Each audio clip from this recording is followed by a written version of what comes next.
দেশে একটা অবৈধ নির্বাচন হতে যাচ্ছে। একটা প্রহসনের নির্বাচন 7 জানুয়ারি হয়েছে। এখন আবার স্থানীয় সরকার নির্বাচন, উপজেলা নির্বাচন বিভিন্ন জায়গায় অনুষ্ঠিত হচ্ছে। এই নির্বাচনে জনগণের কোনো উপস্থিতি নাই, জনগণ বৃদ্ধাঙ্গুলি দেখিয়েছে।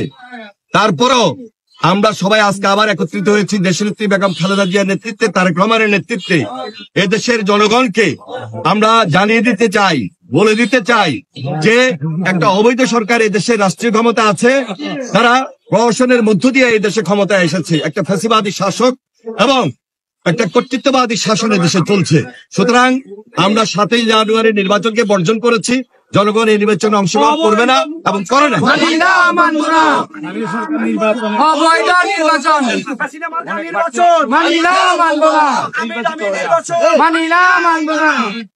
বিএনপির যে সিদ্ধান্ত, মানে নির্বাচন বর্জনের যে সিদ্ধান্ত, এই নির্বাচন বর্জনের সিদ্ধান্ত অমান্য করে তারা নির্বাচন অংশগ্রহণ করছে এবং এখানে সুষ্ঠু ভোট হচ্ছে। এবং বিএনপিরও কয়েকজন, আমরা কিছুদিন আগে স্থানীয় একটা পত্রিকাতে দেখলাম যে জামাত এবং বিএনপির কয়েকজন প্রার্থীও নির্বাচিত হয়েছেন স্থানীয় সরকার নির্বাচন। আমাদের সেক্ষেত্রে এখন পর্যন্ত সারা বাংলাদেশে বিএনপির কোন নেতা, দায়িত্বশীল নেতা, কর্মী নির্বাচনে অংশগ্রহণ করে নাই।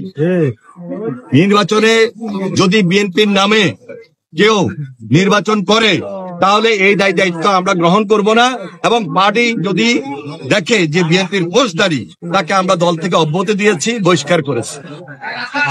রামগতিত উপজেলা পরিষদের চেয়ারম্যান যে নির্বাচিত, সে বিএনপির নেতা হিসেবে সবাই চিনে যায়। কখনোই উনি বিএনপির নেতা ছিল না, বিএনপির কোন লোক না। সুতরাং যারা এই কথাগুলা বলছে তারা একটা ফিল্ডে একটা আভ্যন্তরীণ দ্বন্দ্ব সৃষ্টি করার জন্য, বৈষম্য সৃষ্টি করার জন্য এই কথাগুলো বলছে। তারা আমাদের দলের কেউ না। আমরা ইতিমধ্যে সবাইকে জানান দিয়েছি, জনগণের কাছে যাচ্ছি। আগামী 28 তারিখে এবং 21 তারিখে যে নির্বাচন অনুষ্ঠিত হবে, সেই নির্বাচনে আমরা কেউ অংশগ্রহণ করছি না এবং করবো না। আপনারাও কেউ দয়া করে কেন্দ্রে যাবেন না। আমরা ভোটকে বর্জন করেছি। ইনশাআল্লাহ আমরা এর রেজাল্ট পেয়েছি গত 7 জানুয়ারি। এটাই আমাদের আন্দোলন। এই আন্দোলনের মধ্য দিয়ে আমরা সত্যিকার ভাবে আমাদের ভোটের অধিকার, গণতন্ত্র এবং মানবাধিকারকে প্রতিষ্ঠিত করাই আমাদের লক্ষ্য। বর্জনের মেসেজটা এই তো।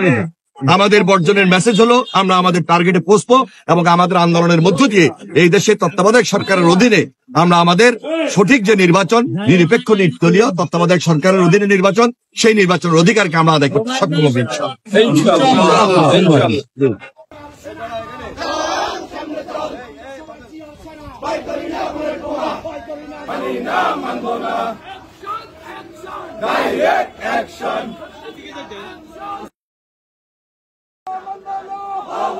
নির্বাচন মানি না, মানব না। মুক্তি চাই, মুক্তি মুক্তি মুক্তি চাই। সৈনিকেরা